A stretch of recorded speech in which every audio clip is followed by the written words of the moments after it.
Hi, everyone, and welcome to Politics and Prose Live. We're here to celebrate publication day of Stephanie Danler's new book, Stray. We're very excited for that. Before we get started, I just have a few quick housekeeping notes. First, if you would like to purchase a copy of Stray, you can do so by clicking on the green button at the bottom of the screen. That'll take you to Politics and Prose's website, and it's a great way to support your local independent bookstore. Also, if you have a question tonight, please click on the Ask a Question button, and we will try to get to those at the second half of the event. I see a lot of people in the chat already, that's great. But if you just put your questions in the question and answer area, we'd really appreciate it. And lastly, if anyone would like to also support Politics and Prose by donating, there's a donate button at the bottom of the screen as well. So tonight I'm honored to welcome Stephanie Danler to Politics and Prose. Danler is the author of the acclaimed novel Sweetbitter and the creator of the television adaptation for Starz. Her courageous new memoir, Stray, chronicles her return home to California, where she finds herself confronting her family's difficult past. Stray is a raw and honest story about legacy, trauma, and moving forward. Tonight, Danler will be in conversation with Jamie Lee Curtis, an actor, activist, and author of 13 books for young readers. Her most recent title is Me, Myselfie, and I, a Cautionary Tale. So without any further ado, Stephanie Danler and Jamie Lee Curtis. Hello. Hi, Jamie. Let me begin by congratulating you and on the birth of your book. Today is the publication day. It is. This moment right now is the first official day of the book's publication. And how long have you been working on this book? I mean, arguably my whole life, but this book has taken 5 years to be told. Right. And you have one child and you're halfway through I'm 7 months. Okay. So you're in the last third of pregnancy. And yet here is 5 years of gestation, of nurturance to deliver this book to all of us. And it's not an easy book to deliver. This isn't a sort of C-section book that you just sort of breeze through. This is a 5-year labor intensive book. How are you feeling?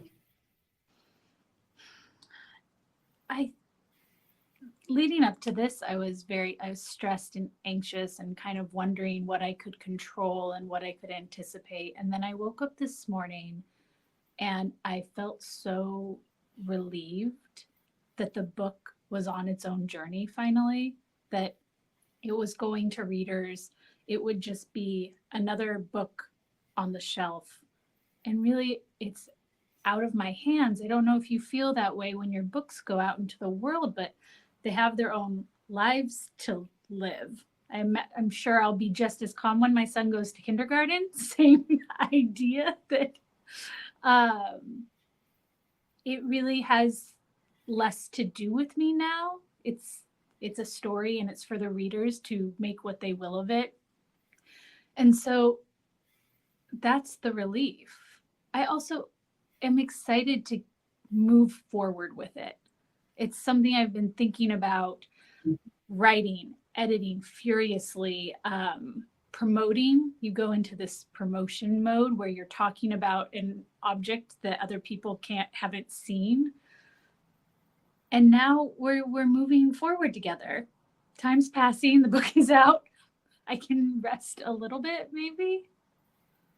Well, it's different than a novel because, of course, a novel is a work of fiction. Mm-hmm. And so it has some sort of in situ situation where whatever your life experiences and your own personal experiences leading up to it, you then create a novel, a narrative, characters that aren't you, that have relation to you but aren't you. And then you tell a story that has a completion to it. Mm-hmm. And then you bring it to market. And then people, like we did with Sweetbitter, we all, speaking on behalf of me and my daughter, we both loved it and went on the journey, which was your journey, but it was a fictional journey. Mm-hmm. And then that book has its life. And then as it happened with your show, it then got explored even deeper. This is your story. So it's an interesting thing because it comes from your past. It is now your present. And the future is an unknown. And before we began, you said, what is the bigger meaning of this book? And I just want you to explore that for a second here, of the feelings of what is a bigger meaning of a memoir, of telling your life story up to this point. Yeah. Well, first I want to agree with you that while a book is a work of artifice, and that I've chosen where to begin the story, end the story, what to include, what to omit, there's so much less artifice with a memoir. It's very stripped bare. And with Sweetbitter, I can talk about that world all day, but I talk about it almost from like an anthropological or sociological point of view with a certain amount of distance. And with Sweetbitter, I could say, this is a female coming of age story set inside of a restaurant in New York City. And as I've been doing press for Stray, people ask me what it's about. And I'm like, I don't know what it's about. It's just my life. It's just the story that I felt like I had to tell. I don't quite know what the meaning of it is yet. And I had been working and collecting pieces of the book for years, but I chose to write it in kind of a frenzied 9-week period, putting all the pieces together when I had a 5-month-old baby right after becoming a mother. And I don't know why yet. I don't know why I didn't tell Peter Gathers, my editor, or everyone at Knopf, you'll have a book in 2 years. I just had a baby. But instead I said, you'll have a book in 3 months. I can do it. Part of me thinks that was a defense mechanism from not thinking too hard about it, or I never could have actually written the book, or I would have turned it into a novel. But in the larger sense, I don't know why this book now or what exactly it means. It's still so ongoing. The book talks a lot about my parents who are both addicts, and that's ongoing. And in the book, I decide to let them go in different ways, and that's ongoing. That is something that gets renegotiated all the time. These boundaries that I set up at the end of Stray, 4 years later, are they still completely intact? No, like, of course not. They've become fluid or become different boundaries. And so I feel very much that Stray is about that ongoingness, and that its meaning will be revealed to me a long time from now. Well, as you know, I'm sober for 21 years. And there's a phrase in recovery that we say, more will be revealed. Because it means the story is never told in its completion, because we are, as always, shape-shifting and changing, and no day is the same and no relationship stays the same. It is the nature of change. And so that's profound what you said, because it's really the nature of all of it, and nothing needs to be calcified. You know, a boundary that gets calcified just becomes a prison. Whereas a boundary that you set with an intention that can shift and have a little amorphous nature to it, but then can be replaced again based on new information, allows it to be a living, breathing relationship. And I think that's what you've done so beautifully here. Thank you. There's a lot. I've attended my fair share of, sorry, people are honking down the street down there. My fair share of recovery meetings in Al-Anon, and I participated with my father at different services as he finished up treatments. And there's so much beauty and wisdom and kindness, right? If we're talking about self-kindness, there's so much of that has been useful to me, even if I don't consider myself an addict in the traditional way. I find that I end the book with this notion of one day at a time, which is a very famous, almost cliched adage from recovery. But that is how I've gotten through. That is my coping mechanism, one day at a time. So yeah, I love that. More will be revealed. So I just want to give the listeners, are they listeners or are they watchers? They're watchers. Are you guys watching? I just want to give us a little tiny lead in of why we know each other. Yeah, So, sure. And my stalking, my stalking capabilities, which are becoming legendary. My older sister, Kelly, sent me an article from Vogue in 2016 that you wrote, which has been incorporated ultimately into the book. Mm-hmm. You folded this piece or big ideas from this piece into your memoir. But this was a written article, and it was. I have a printed version of it. It says, "One writer on loving and letting go of her drug-dependent father." And my older sister Kelly sent this to me and said, "I think you might relate to it." And I started to read it, and it's. You were living with your father at that point, and he it was being revealed to you, the depth of his drug dependency and mental instability. And there were a couple things that I highlighted. You said, "When it comes to my father, it's difficult for me to believe his addiction is a disease. In my mind, it wasn't the cocaine that broke up his marriage to my mother or the pills that flowed so freely through his house that were his undoing. When I look at him, I see a man in pain. What he inherited, what he was born with, is what I call a black hole. It sits behind his heart and has been threatening to swallow him in darkness his entire life. I know because I am his daughter. He passed it on to me. And I am not an alcoholic, an addict, or a liar, but I do have a black hole. I've been on guard against it minute by minute since childhood. I've touched all its edges."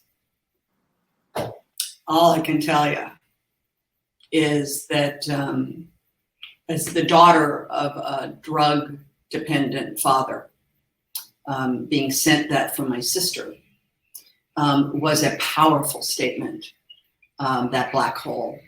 I want to ask you about the black hole. Is it a gaping hole?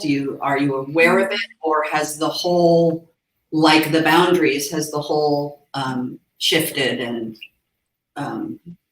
compartmentalized a little into a less? I love the language you're using, because I think someone who didn't understand it so thoroughly would just say, "So are you better? So do you feel better?" And that is not how this sort of conditioning works. I do think that to inherit a sense of hopelessness or sadness, and to not only inherit a tendency towards it, but to see it enacted. When I look at the adults of my life, I see ruin in a way. There are very few people that I know, and certainly not my parents, who seem to have made it through unscathed. So why do I think that I could be exempt? Parts of it are better. In the book, which was written, it's based in 2015, there's still, for me, a big question mark about the way that I use substances, and this feeling that I've been very lucky to escape addiction. And now, having been pregnant for like a million years and breastfeeding, I don't question that anymore. It seems, and it may come back, right? And that's part of the ongoingness, is that my work around that is never done, but I don't see that being my undoing. But this question of the black hole is really at the heart of Stray, and why I felt that I could write it, because I noticed that even without the one-to-one, right?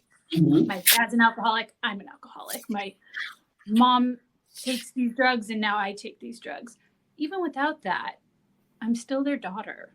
I still have this tendency to self-destruct or eject out of my life or escape constantly, this desire for escape. Those things, that sort of being the first place I go mentally when things get difficult, that hasn't changed. Mhm. I have better mechanisms for dealing with them, but I mean, having a child will activate all of your deepest fears. I can't do this. I'm not worthy. I am not capable. I don't deserve this kind of love. Like all of that stuff comes rushing to the surface. And so there's a really unsexy constancy to the work.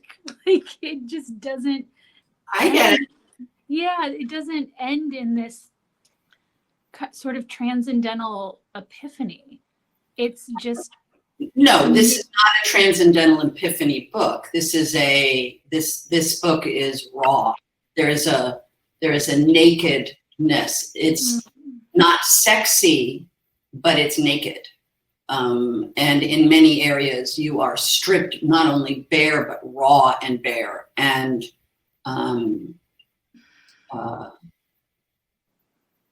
I mean, there are sections of the book that were very difficult for me to read. I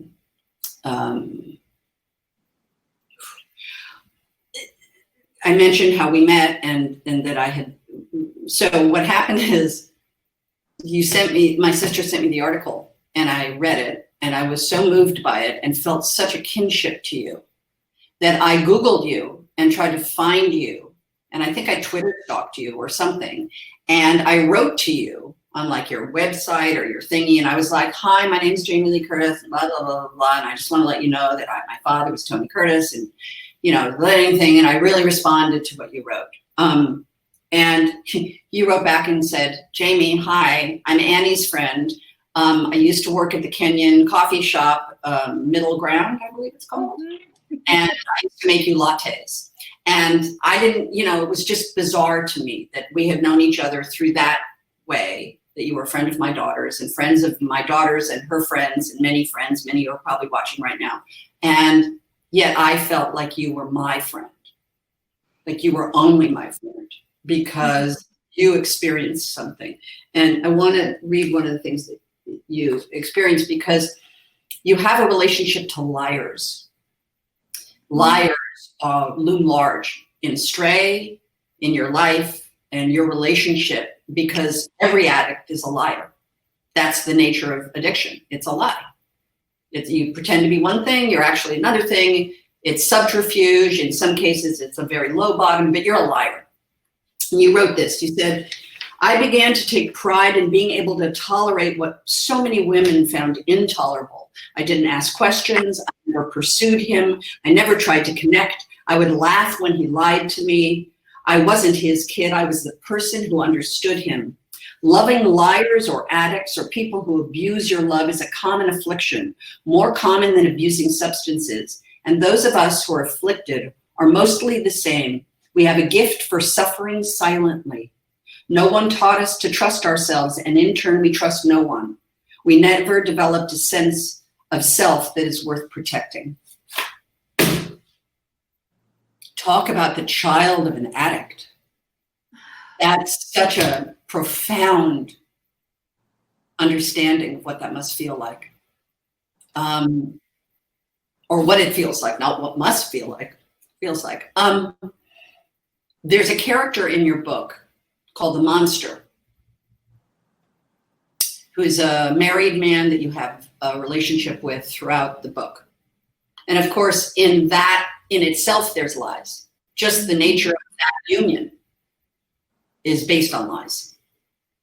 I just wanted you to talk about lies, liars, lying, participating in a lie, being the, not victim, but being the receiver of lie. Like, Yeah. I think that children of alcoholics are trained from birth to be secret keepers. and they begin to develop an identity around their stoicism or their silence. They begin to take pride in it. Some of them, I did. And to be in an illicit affair that I can't talk to anyone about, where I'm treated terribly, and every single thing we do and say to each other is a game that will have a winner. That's what I was trained to do. As far as being able to trust genuine, easy, honest connection, that's not familiar to me, or it was not familiar to me. And so I constantly sought out conflict, right? The book, I'm dating someone new in the book called The Love Interest, and he calls me a woman in love with conflict because I really don't know any other way. I'm fascinated by people that are just no one is just anything, but by people who are honest because they're not afraid, right? Lying is a symptom of deep, deep fear. And I don't think that my father lied for his entire life because it gave him a thrill. I mean, I'm sure partly you begin to get a thrill from lying and getting away with things, but you lie because you're scared to be revealed, because you have to hide. And my current husband, but in the book, The Love Interest, doesn't have that impulse to hide. He's not scared of the world, of the people who love him. And what I was dealing with in the book is I thought, I'm never going to relate to this person. I can never be with someone whole because we actually don't speak the same language. There's a communication gap. Like, we don't understand each other. Very slowly in regards to the romantic relationships. And I tried to portray in Stray how slow it was. I didn't just meet my husband and I was like, oh God, I'm all done with that married guy. Things are going to be great from here on out. It's a reconditioning. You have to learn to stop romanticizing pain. You have to learn to stop romanticizing a sort of submissiveness, right? Like this, and identifying love as blind worship, because that is where I was. Love needed a lot of blindness in order to maintain itself. And so as I was writing the book, right, I mentioned that Julian, my son, was 5 months old. I'm reading these WhatsApp transcripts of this relationship with this married man. And at the same time, the life that I'm inhabiting is gentle and loving and full of security and, or, you know, seeming security. And as I was writing, I was like, how did I get here? How did I get here? And of course, there is no like trick, at least I don't know it. You can read probably a great self-help book that has plenty of tricks, but just time and making small turns towards truth, telling the truth. Writing this book is breaking a silence that, I mean, still keeps me up at night. This betrayal of my parents and the monster, because I'm telling the truth, and that's not what I'm supposed to do. Does that make sense? I think I'm trying to watch all of the viewers, even though I'm not seeing any of them, because they're all going like this. Yeah. And I like the way you described it as being sort of incremental turns, because it is, nothing is that sort of, you know, instant illumination. There's a Aeneas Nin quote about no one receives the truth by instant illumination. They receive it. I'm butchering the quote, but they receive it, you know, in small fragments, like a laborious mosaic, because that's how you see something.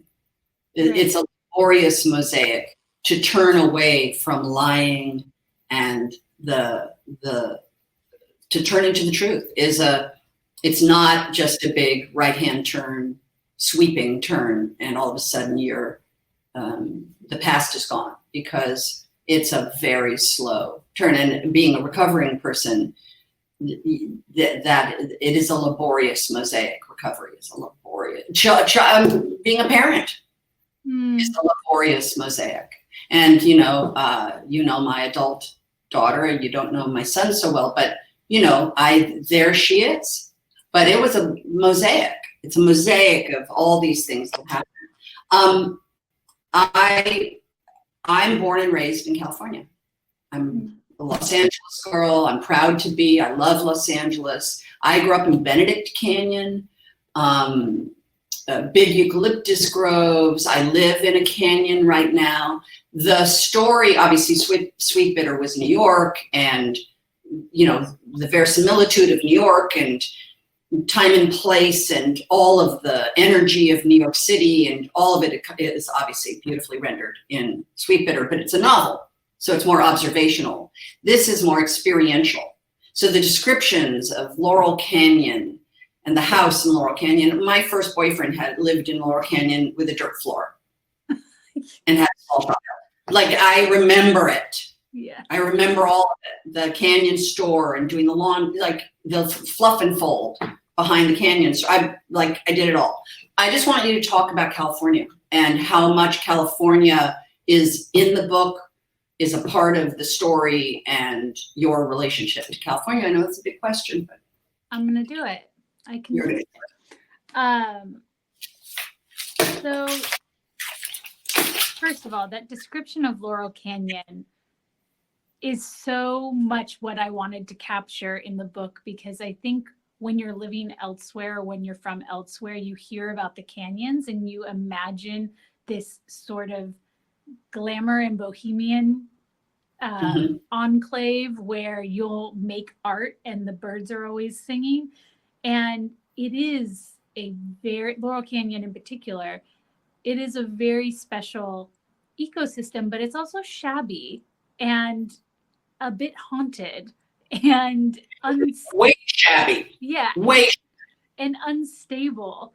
When I would tell people that I was renting this cottage that Fleetwood Mac once lived in, they would come over and they'd be like, "This is a shithole." And I'm like, "Yeah, it is."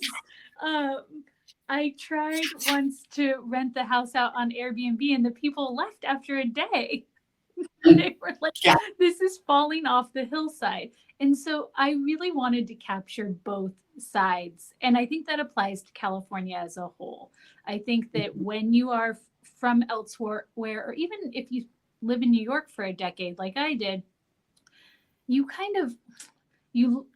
reduce California to its weather, and you don't really think about it much beyond that.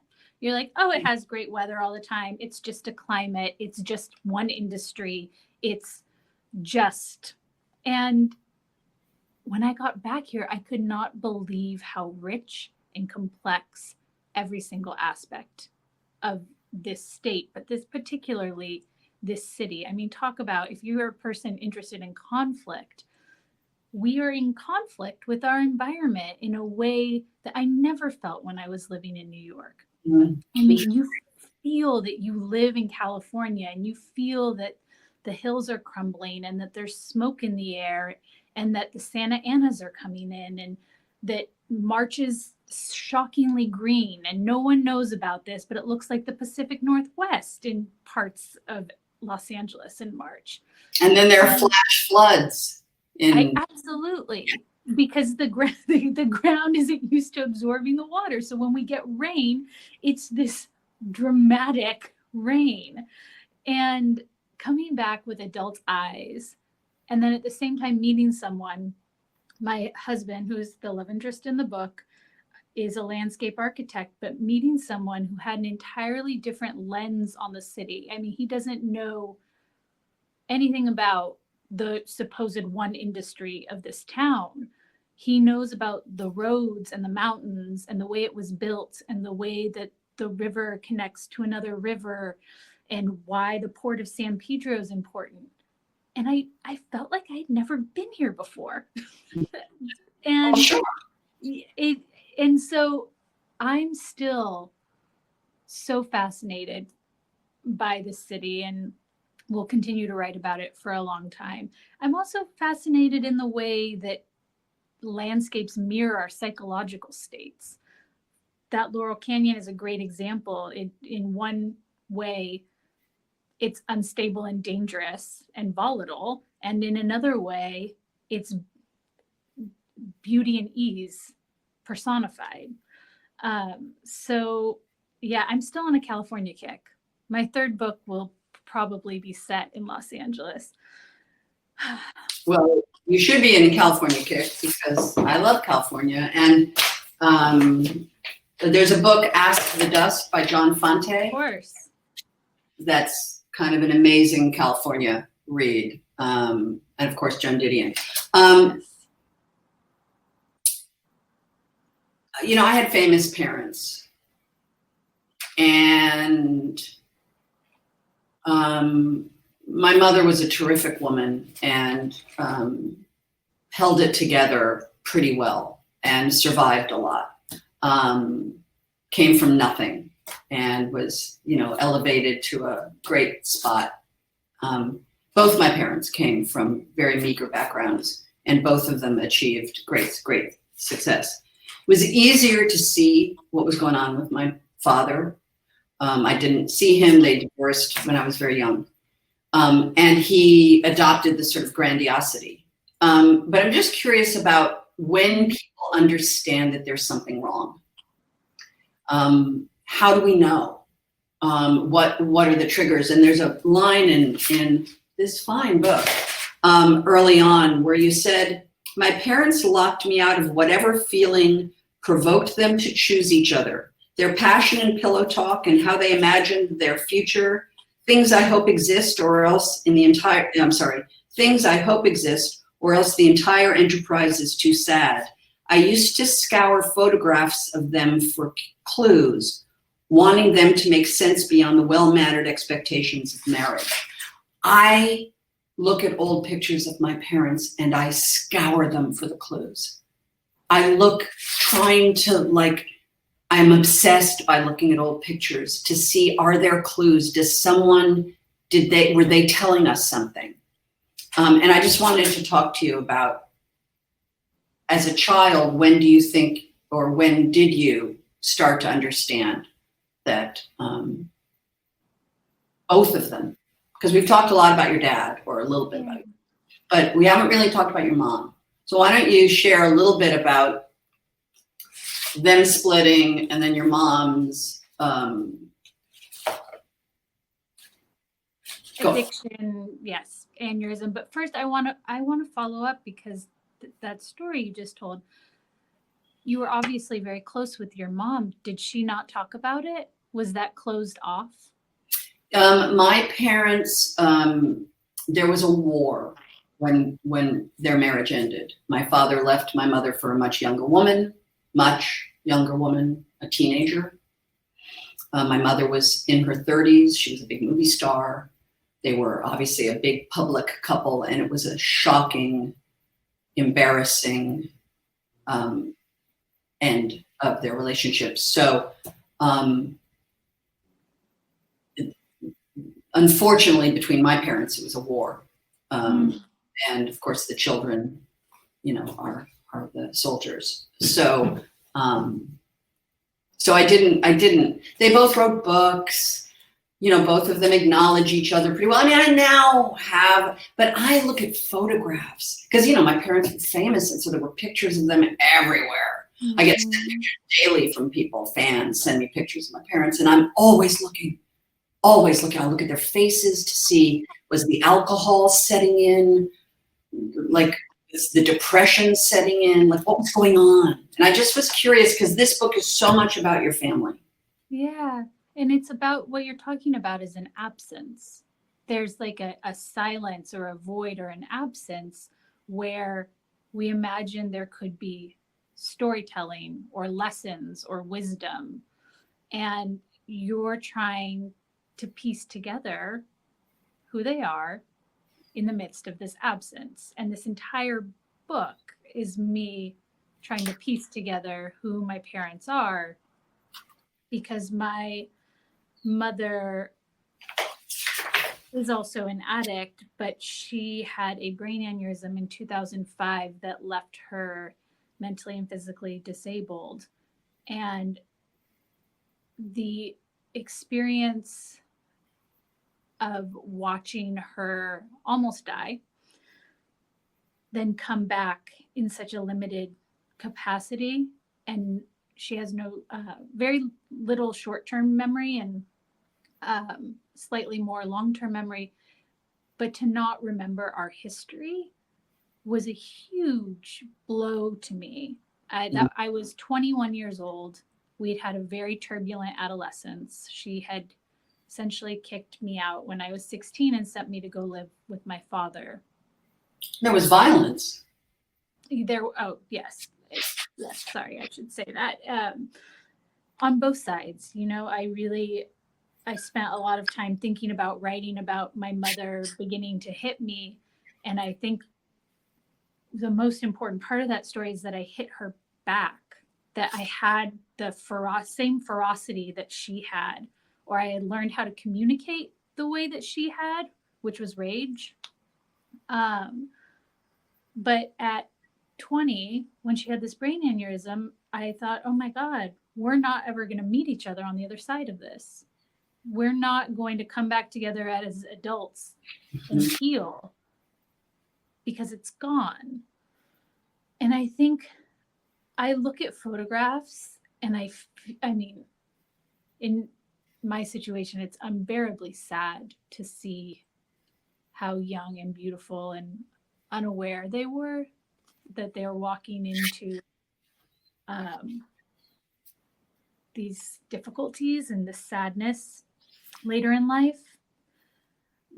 But I think what I realized when I was writing Stray is that photo gazing and that questioning, I want them to tell me something about myself. I want, you look at this photo of your mom and dad and you're like, where was it? Where did it go wrong? Where did I fall? Where did you fall off the path so that maybe I can avoid that? And we don't get that from them. Some people do get that from their parents. I know many people who do. But that's why I asked if you ever got to talk to your mom about it, because I think what you're probably looking for, definitely what I'm looking for, are clues so that I can live a little bit better, so that I don't have to make the same mistakes that they made. Right. Before we let people ask questions, because I know there are a lot of them already, and I know we're probably at the time I'm supposed to ask questions, but or let people ask questions. It seems, I don't know you. I mean, you're friends with a lot of my daughter's friends who are also friends of mine. The ability to trust was really challenging for you, given the enormity of the polar sides of your parents. You seem like somebody who has an ability to trust. You're such a beautiful, open, you don't feel, I mean, scarred, we're all scarred, but I mean, you don't feel that way. You seem like you've allowed the ability to trust. You write, I was never going to be dependent on anyone. The first moment I knew I could burn a bridge and survive, that my survival became colored by spite. I know that was early in the book, but you do seem like someone who can trust people now. Well, I think I tried to address this in Stray. I think my friendships have really tethered me to the ground. They've kept me from isolating or withdrawing or abandoning at a moment's notice as soon as things get too difficult. That was always my MO with friendships. Mm-hmm. And they've held me accountable. And so I still have a hard time trusting. And this is in a cosmic sense. I feel very guarded, and not talking to you and talking about this book in a fairly safe online environment, whatever that means. But in general, I have a hard time trusting the good in my life, which is a really common experience.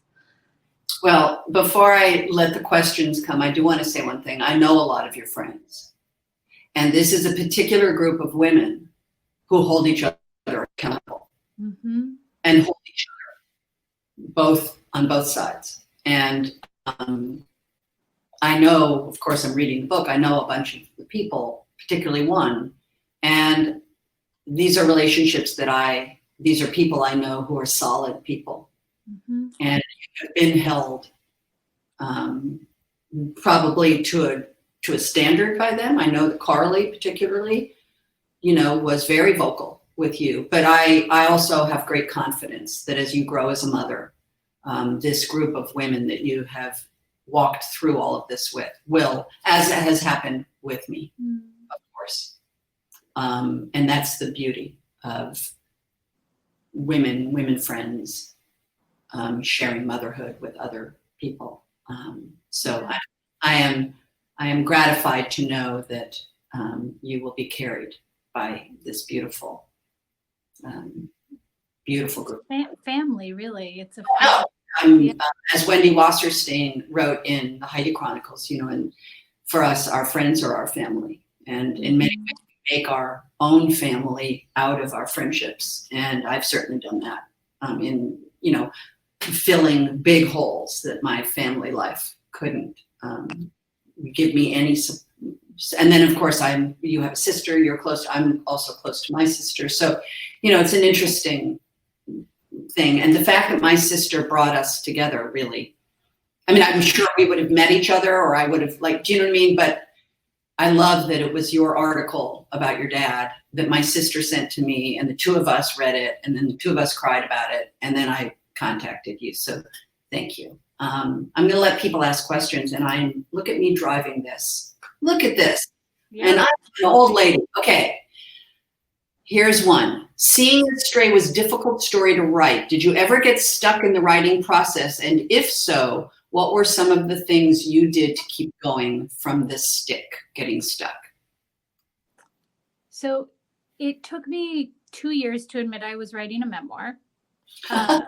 Really? Partially, yeah, but something you were saying earlier when you were quoting Anais Nin, just the big illumination. I thought that the genre really demanded it. I thought that there wasn't the big illumination it demanded. Yes, it demanded some sort of car crash or recovery or surviving an illness. And I thought, oh, I was able to break up with someone who's really mean to me. That's not really the end of a story. And so I was collecting pieces about California, pieces about my parents. When it came time to write the first draft, and I gave myself this incredibly harsh deadline, I was not blocked. But that was 4.5 years of kind of thinking about this material, thinking about ways that I could tell this story, having major chunks of the book already written. But I believe in deadlines. If there's a deadline with a check at the end of it, I think that's even better, actually, because it's major accountability. There is no I'll put this off for another few years. There are so many ways without graduate school and without a publishing deadline to create that for yourself, whether it's with writing groups or friends or writing coaches.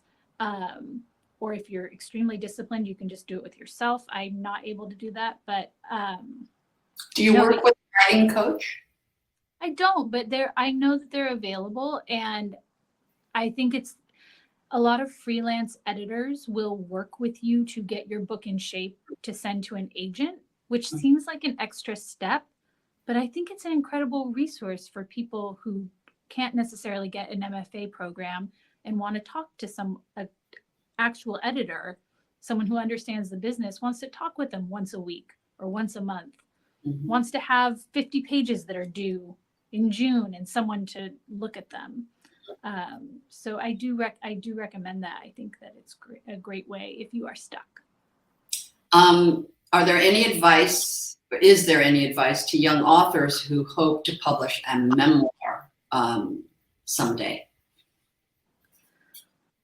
Well, write it and finish it. Nonfiction sometimes can be sold on proposal, but I think that if you are undiscovered, you want to have a finished manuscript so that you are really a known entity when you are sending it out to agents.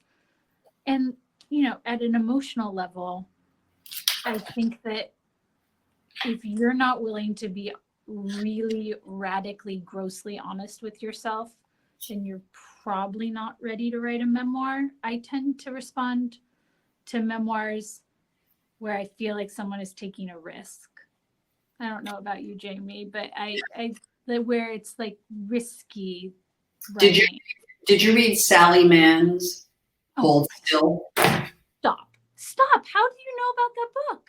No, again, like I know it was a huge book when it came out, but I read it while I was writing. It's a masterpiece. It's a masterpiece. But I mean, that's a book where it's talk about flaying yourself and your family and telling the truth, the secrets. I mean, it's a magnificent. No, I'm so glad. We've shared now a couple books that we both like. I know. Venus. Shirley Hazard, everyone. Sally Mann and Shirley Hazard. There you go. That's your takeaway. No. Stray. Shirley Hazard. I would imagine one of the questions is, I would imagine some of the passages are hard for those close to you to read. Very good question. Were there ever fears or concerns of the reactions you'd receive, and how did you overcome them? That's a great question. And I'm Molly Buccini, forgive me if that's not how you pronounce your name, asked that question. While I was writing, I didn't think about it at all. I had blinders on to the world. I am really good at blacking out while I write. I don't think about my audience or marketing or how I'm portraying people. I'm scared this might be a highly narcissistic quality, but it's there regardless. Once I turned the book in, it hit me with this wave of, what have I done? What a betrayal. How vulnerable have I made these people writing about them? And that is when you have your second and your third drafts to think, where do I actually need to go? Yes, I could spill absolutely everything and hurt a lot of people, but what does this book demand? And I think that I was constantly walking a line, pulling back, but also trying to really suss out what was worth leaving in, even if it was really, really difficult. What comes to mind is in the end of the mother section, my mother gets in a car crash where we all knew in the family that she shouldn't have been driving, that she was not safe, and she didn't hurt anyone, but she almost did. And that was, I'm sobbing as I'm writing this. I'm mortified. I'm mortified on behalf of myself, on behalf of my entire family. And I could have easily left it out. Like, the book didn't demand it. There's lots of drama in the book. It doesn't, but the truth of that moment of realizing that people in my family confuse neglect and care all the time, that they haven't really found a way to care, was important to the book. And so it had to stay in, even though it causes me a lot of shame, if that answers your question. Well, it was, there's a kind of follow-up, which I think is also interesting, from somebody named Brighton.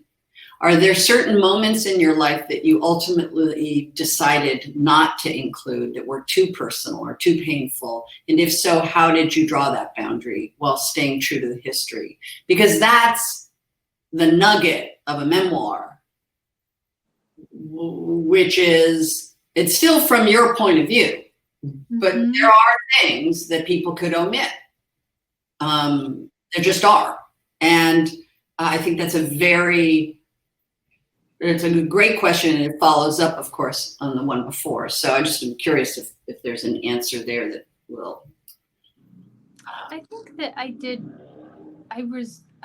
retained my privacy in some ways. I think,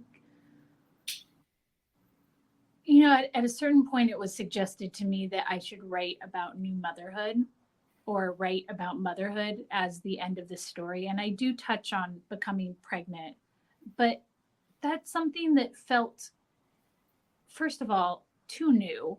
My son's 17 months old. I don't feel qualified to write about motherhood at all. It changes every single day. But also private, right? And that I didn't have any business writing about myself or Julian. And so of course, I'm sure there are a million terrible decisions I've made that I've omitted, but I tried to give you the gist of it. I mean, I really put a lot of them in there.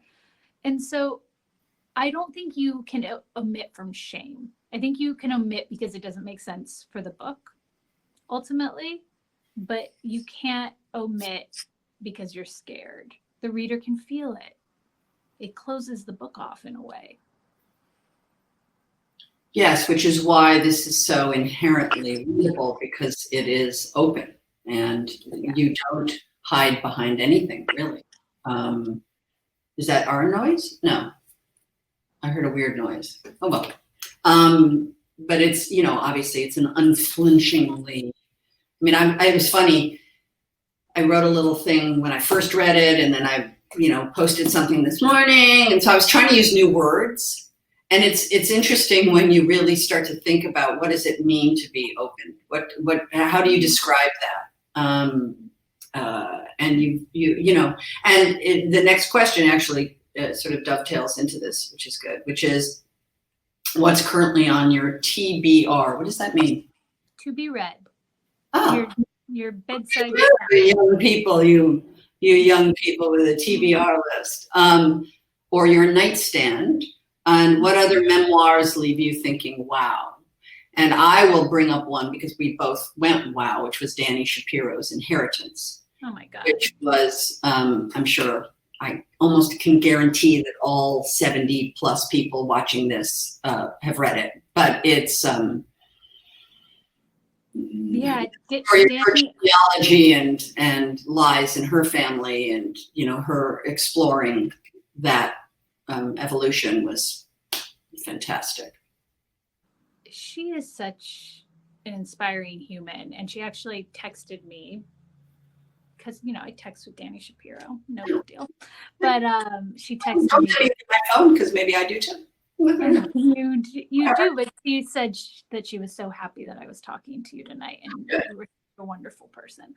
Thank you, but I think Danny's work is interesting because she does both. She's a novelist and a memoirist. And when I was leaning towards writing a memoir, I was really looking for people that did both well.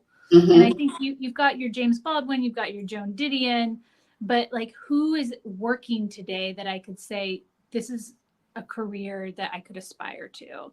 And Danny is definitely that person. In addition to Inheritance, I think Hourglass, her portrait of her marriage, is just absolutely breathtaking. Right now I'm reading Funny Weather by Olivia Lang. She writes essays about artists.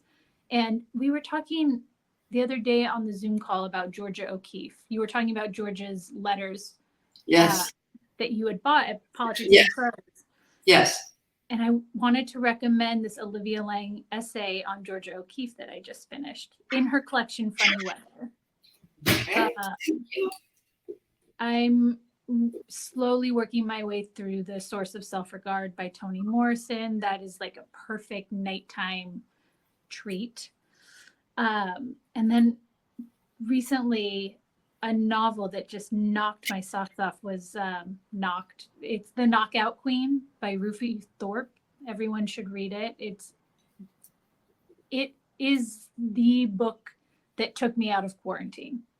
It just took me away. So those are my TBRs. Well, I guess one of them's already read, but the other slowly but surely.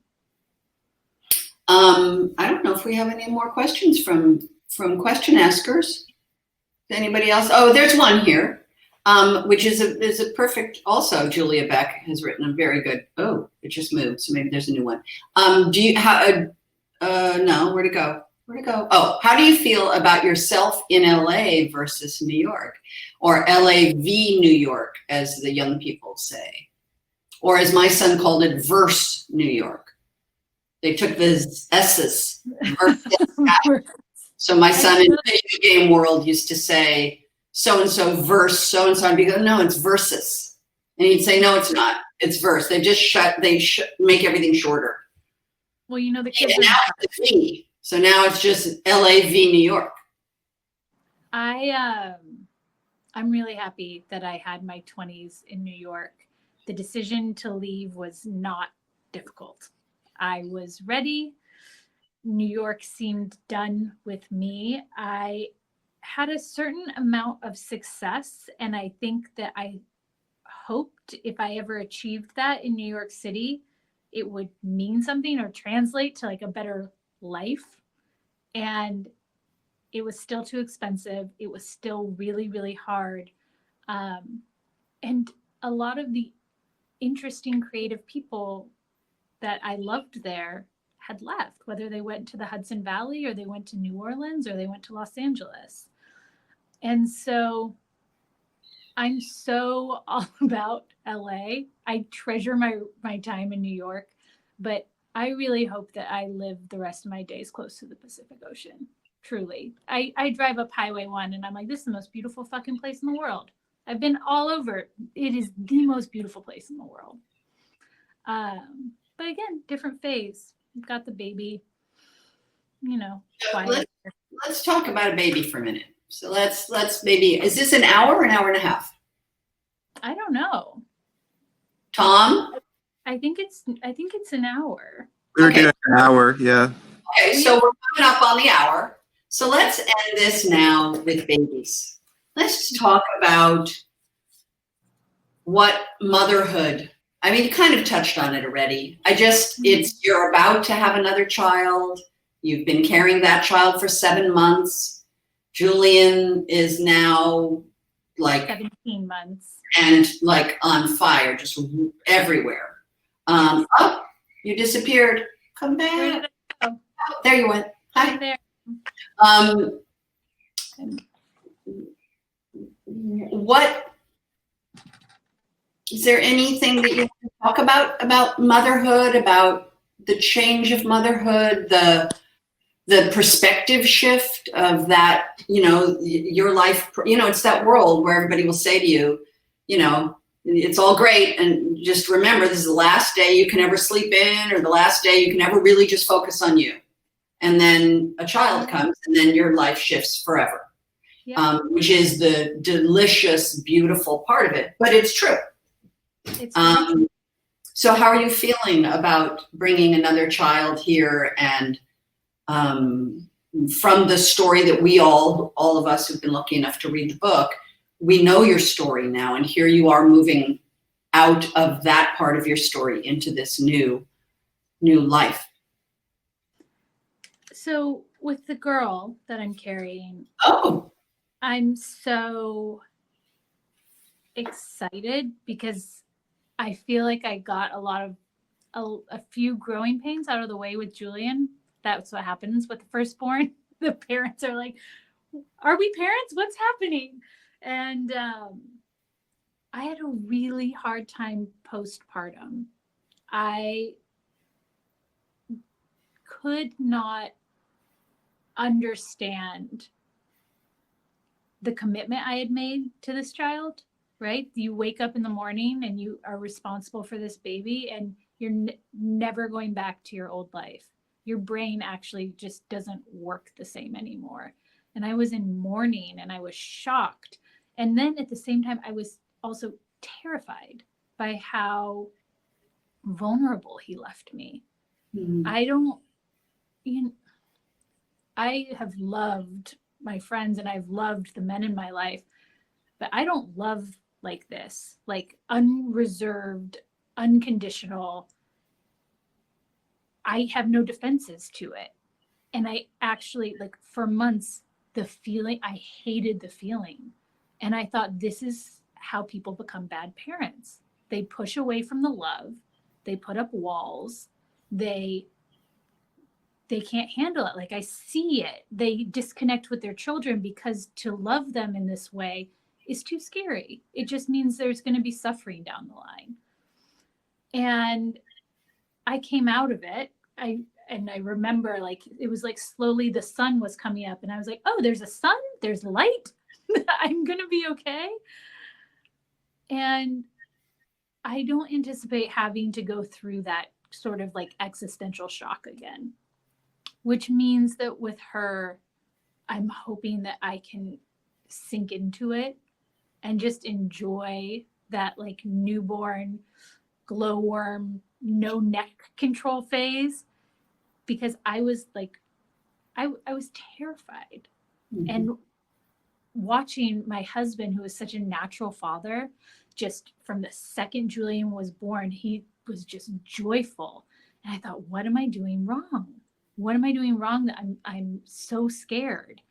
And I feel like I've moved past a lot of that. And so I'm really looking forward to baby 2. But it's absolutely as crazy and cliched and hard to talk about as everyone says it is. Well, here's what I'm going to say. Yes, tell me. We're going to end this conversation with the word unconditional love, which is not something that you understood from a very young age. And it then became a catalyst for a lot of the things that you did, all of which has brought you to this point. But that unconditional love is the secret of life. And it's beautiful that it's all over you and it's all over your daughter.